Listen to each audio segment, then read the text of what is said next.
तो दोस्तों इस समय हम खवासपुर की यात्रा पर अब चलते हैं और ये हाईवे है जो इस तरफ फारबिसगंज की तरफ जाता है और यहीं से हमें राइट कटना है इस तरफ खवासपुर की तरफ और देखते हैं वहाँ पर जो काम हो रहा है वो कैसा हो रहा है। और साथ ही ये भी बताएंगे कि खवासपुर में जो स्टेशन की जो मांग की जा रही है और वहाँ से फारबिसगंज को जोड़ने की जो मांग की जा रही है वहाँ से हम आपको रिपोर्ट दिखाएंगे और कुछ लोगों से भी बात करेंगे। तो चलते हैं इस रास्ते पर। तो हम मुड़ गए हैं इस तरफ खवासपुर की दिशा में। हमें बताया गया है कि 10 किलोमीटर है इधर, तो चलते हैं उस रास्ते पर।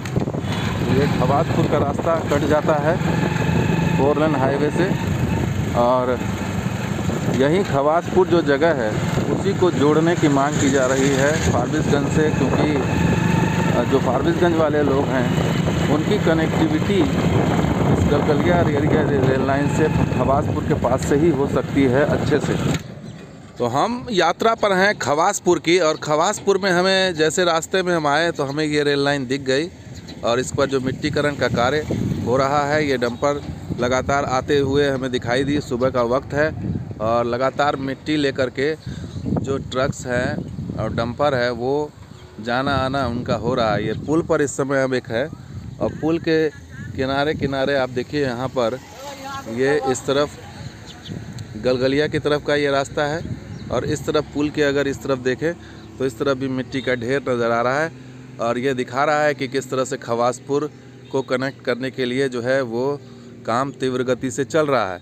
सुबह का समय है और सुबह के समय भी मिट्टी भराई का काम चल रहा है और बीच बीच में हमें काम होता हुआ नज़र आ रहा है। चलते हैं हम आगे और आपको आगे की तस्वीर दिखाते हैं। खवासपुर की यात्रा पर इस समय हूँ मैं। तो दोस्तों हम इस वक्त खवासपुर पहुँच चुके हैं। खवासपुर जो ईस्ट वेस्ट कॉरिडोर से करीबन 10 किलोमीटर दूर है और आपको दिखा रहे हैं खवासपुर पे ये मिट्टीकरण का कार्य हो रहा है और इस तरफ भी जो है वो अंडरपास के लिए जो है यहाँ पर काम चल रहा है, अंडरपास बनाने को लेकर के। और ये साइट वही साइट है जहाँ पर जो है मांग उठ रही है कि ये स्टेशन को स्टेशन बनाया जाए, हॉल्ट नहीं बनाया जाए। तो आज आपको ये यात्रा करवाते हैं और दिखाते हैं कि यहाँ पर स्थानीय लोगों का क्या कहना है। यहाँ पर हॉल्ट बनेगा भैया या स्टेशन बनेगा?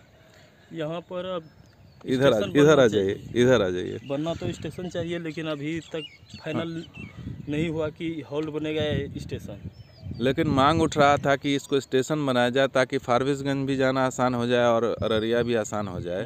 तो आप लोग की क्या मांग है? हम लोग का स्टेशन का मांग है। अच्छा, आप यहाँ के वार्ड पार्षद हैं? हाँ सर। नमस्कार जी। बहुत पहले से सुने थे हम लोग कि जब स्टेशन का जब रेलवे का मट्टी उट्टी नहीं गिरे थे तो हम लोग पेपर पर में सब कुछ हम लोग पढ़े थे कि खवासपुर का घोषणा हुआ स्टेशन। हाँ। ठीक है, इसके बाद जब मट्टी उट्टी गिरने लगे, जब कैंप सब यहाँ पर बन गए, तो हम लोग को हुआ मालूम यहाँ पर हॉल्ट बने वाला है जी। ठीक है, तो हम लोग अपने में मीटिंग किए, सारे समाज का गाँव का आदमी, तो हम लोग काम को थोड़ा सा बाधित किए मोटा मोटी रखेंगे 8 दिन तक किए हम लोग बाधित। और 8 दिन के बाद इसके बाद में आपको आश्वासन मिला कि नहीं? नहीं मिला अभी तक सर, कुछ नहीं मिला है कि यहाँ बनेगा स्टेशन कि नहीं बनेगा। स्टेशन बनना चाहिए सर, हर हालत में चाहिए बना। और हम लोग धरना भी देंगे और धरना प्रदर्शन एक बार और देंगे, हम लोग जोर शोर से देंगे। अभी तो कुछ आदमी बोले थे, अब सब आए थे कि नहीं यहाँ पर मट्टी का काम होने दीजिए, नहीं तो बाढ़ का एरिया ज्यादा है, यहाँ पर मट्टी का काम फिर अच्छा, जब स्टेशन भवन बनेगा उस समय आप लोग फिर हाँ फिर हम लोग यहाँ पर सर। तो ये अभी आंदोलन शांत नहीं हुआ है, जैसा इनका स्थानीय लोग बता रहे हैं, जनप्रतिनिधि बता रहे हैं कि यहाँ पर अभी भी जो चिंगारी है आंदोलन की वो सुलग रही है और अभी तो उन्होंने मिट्टी भरने की इजाज़त दे दी है, लेकिन जब भवन बनेगा और जब हॉल्ट बनने की बात होगी तो आप निश्चित रूप से इसका विरोध करें। सर हम लोग सारे आदमी रुकेंगे आकर के, यहाँ हम लोग को स्टेशन चाहिए तो चाहिए ही। आप देख रहे हैं ये बिल्कुल बीचों बीच है, ये अररिया और फारबिसगंज के बीचों बीच है, इसलिए यहाँ पर ये स्ट्रैटेजिक तरीके से भी देखा जाए, रणनीतिक तरीके से भी देखा जाए तो बिल्कुल बीचों बीच है। दोनों का समान दूरी है और दोनों का आना जाना होगा। अगर कोई फारबिसगंज के लोग या जोगबनी के लोग अगर इस लाइन का लाभ उठाना चाहते हैं तो उनको इस यहाँ से कनेक्ट करना पड़ेगा, सर यहाँ आना ही पड़ेगा, हर हालत में आना पड़ेगा।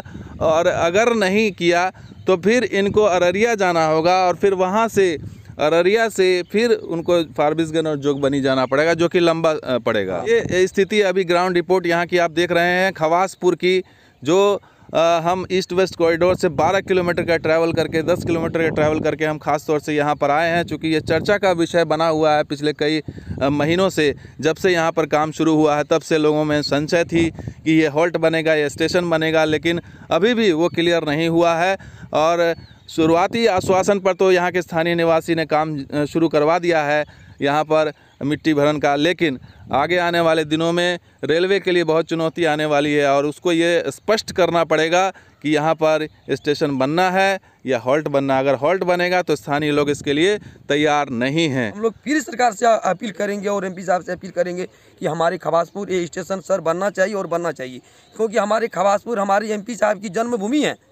और वो जन्मभूमि के बारे में वो तो सोचेंगे ही। जन्मभूमि है प्रदीप कुमार सिंह जी जो हमारी संसद साहब का हमारी खवासपुर पंचायत उसका जन्मभूमि है, वो तो जरूर कुछ न कुछ तो ये अगर खवासपुर में स्टेशन होना चाहिए। सांसद महोदय अगर सुन रहे हैं तो स्थानीय जो लोगों की आवाज़ को जरूर सुनिए, क्योंकि ये आपकी जन्मभूमि भी है, इसलिए इसको जो है आपको स्टेशन का रूप या जंक्शन का रूप बनाना ही पड़ेगा आगे आने वाले दिनों में। और ये जो रेल लाइन बन रही गलगलिया अररिया की, बहुत ही सामरिक दृष्टिकोण से बहुत इंपॉर्टेंट लाइन है और इस पर बहुत धुआंधार तरीके से काम हो रहा है। इस बार 1000 करोड़ रुपया रेलवे ने दिया है इस रेल बजट में।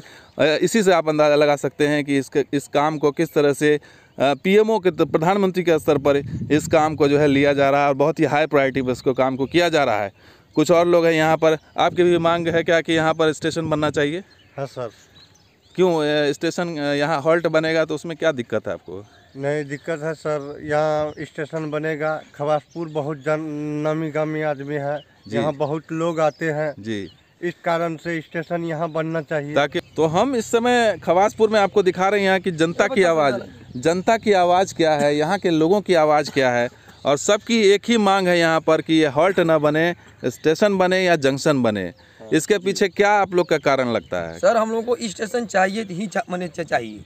मैं इससे क्या आपको लगता है क्या फ़ायदा होगा? सर फायदा होगा, बहुत ही फायदा होगा, हमारे बिजनेस से आगे बढ़ेंगे, लोगों को काम कार्य मिलेंगे, यहाँ के जो गरीब जनता है उनको भी ये भी होगा कि हॉल्ट बन जाएगा तो फिर गाड़ी रुकेगा नहीं। सर यहाँ तो हॉल्ट बनने के बाद तो यहाँ तो एक्सप्रेस नहीं रुकेंगे, नहीं कोई और रुकेंगे गाड़ी। ठीक है, वही हम लोग आएंगे यहाँ पर सर, लाइट भी चला जाएगा, यहाँ पर मच्छर कटा करके रो जाएंगे, यहाँ कोई चीज यानी कहीं जहाँ ना हो आपको पटना, दिल्ली, मुंबई, कलकत्ता जाएंगे तो आपको फिर वही स्थिति होगी, फिर आपको अररिया जाना होगा या फारबिसगंज जाना होगा। हॉल्ट पर तो सर है वही, हॉल्ट पर होता क्या है, हॉल्ट पर तो कुछ नहीं है।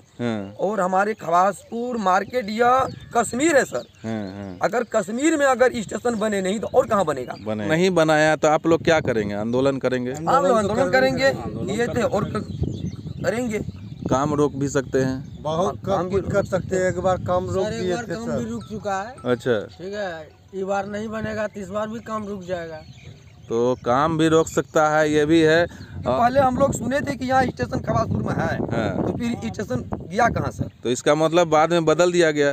हो सकता है सर, हम लोगों को ये पता नहीं है सर। हम लोग का सबको सुनाया गया यही सर, हम लोग को स्टेशन यहाँ है, हम लोग को पूछना चाहिए सर। एमपी साहब से निवेदन है हाथ जोड़ करके कि उनका जन्मभूमि है, वो अपना जन्मभूमि पर बनाए स्टेशन। स्थिति अभी आपको देख रहे हैं, स्थानीय लोगों से बातचीत हो रही है, खवासपुर में इस समय है और खवासपुर में जो सुलग रही है मांग कि इसको हॉल्ट नहीं स्टेशन बनाया जाए। आपको दिखाते हैं, यहाँ पर ज़्यादा हालांकि काम नहीं है, लेकिन फिर भी जो भी काम हुआ है मिट्टी के स्तर पर हुआ है। और आगे आने वाले दिनों में जब यहाँ पर स्टेशन भवन बनेगा, अब वो हॉल्ट बनेगा या स्टेशन भवन बनेगा, या ये यहाँ के स्थानीय लोग डिसाइड करेंगे, क्योंकि स्थानीय लोग तो इसके लिए तैयार बिल्कुल नहीं है कि यहाँ हॉल्ट बने। तो आपको और भी रिपोर्ट आपको दिखाएंगे, आप बने रहिए हमारे साथ और देखते ही दरभंगा रहो। शुक्रिया, धन्यवाद, जय हिंद, जय बिहार, जय मिथिला।